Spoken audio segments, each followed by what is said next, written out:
Root canal isolation can be such a pain in the neck sometimes, and what I want to show you, just isolating this tooth was a little bit difficult.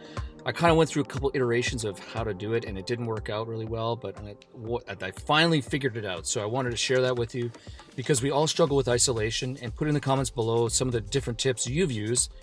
There's 1,000 ways to do this, and I just wanted to show you one way. I wanted to share it with you.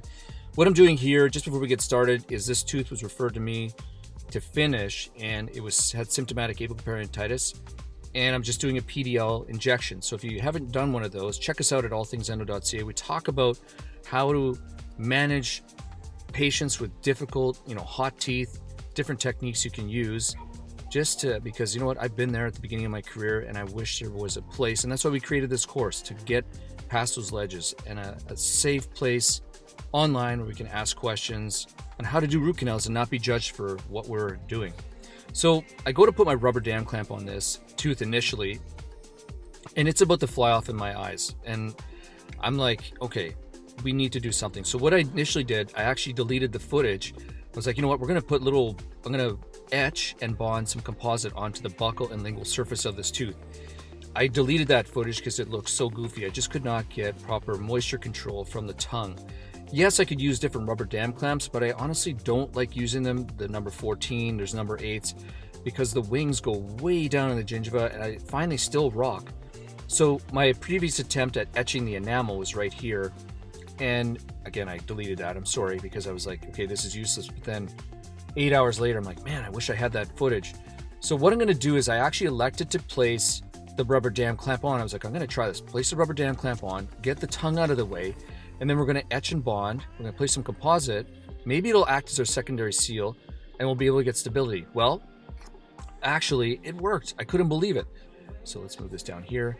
And what we're going to do is we're going to rinse all that off, and then we're going to place some flowable.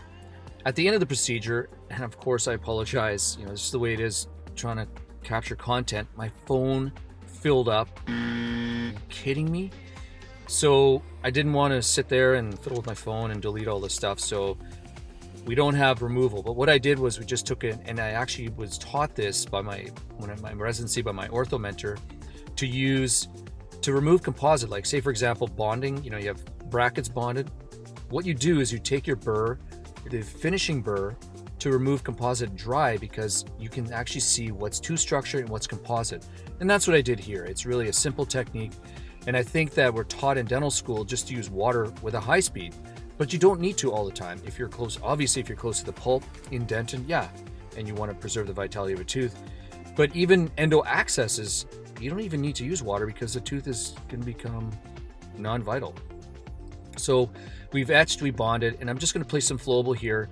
Arguably I could have placed just a couple little tabs there, but I was like, you know what, let's go for gold and let's use this as our secondary seal and coat that all up. Arguably we're going to have more composite to remove, but it takes a second. So we're going to place some flowable here, and you can see my fingers out of the way. So that was one of the things I was doing. I was just holding the clamp down, and I'll be honest, it takes a little bit of time to do this in advance. But the time you spend up front stabilizing that clamp may save you a significant amount of time later in the appointment. Here we're just placing OraSeal around the case to prevent any bacterial or disinfectant leakage. In my experience, it's not the clamp coming off right in the middle of treatment, it's those little things like leakage or the clamp leaning forward and you have to reset it every 5 minutes. Those things that drive you bananas. All those little moments that turn endodontics into fiddledontics.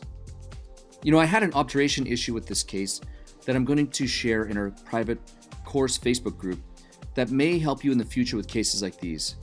Unfortunately, I really don't want to share it in an open forum like this, because we all know that judgment can occur, and honestly, I'm not immune to it either. Thank you so much for joining me. I'm super grateful you're here and you made it all the way to this point.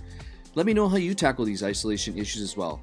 We'll talk to you soon. So have you ever felt stuck during a root canal? I have. Can't get down a canal? I have. Blocked out ledge, all of these things, but you feel alone. Just starting out in dentistry, and you kind of want to find out a few more techniques about endodontics. Well, I felt the same way. So I've taken all the stuff, all the years of experience, I put it into a course, all my training. We put it into a course, and you can go ahead and check us out at allthingsendo.ca. what I really love about this course is our Facebook group. That once you purchase the course, you can get access into it. Sorry, it's one of those things. But there we share in a very a warm place. I just copy that here, warm, but it's also a safe place to share questions and concerns about any of the cases that you have and walk you through it as a group. Anyways, go ahead and check us out at allthingsendo.ca, and I'm sure you won't be disappointed. Talk to you soon.